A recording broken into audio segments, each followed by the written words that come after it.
গোল হলে আমরা সেঁকতে দেব।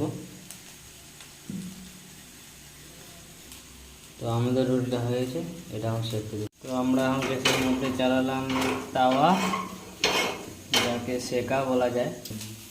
তো আমরা এখন রুটিটা দিয়ে দিলাম তাওয়ার মধ্যে। তো গাইস, আপনারা দেখছেন আমাদের রুটিটা কেমন ফুলে যাচ্ছে।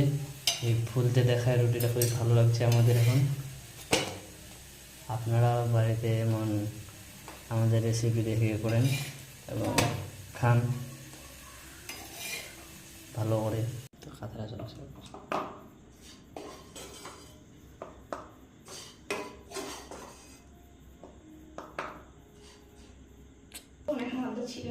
তো আমি এখন যাচ্ছি টেস্ট করতে কেমন।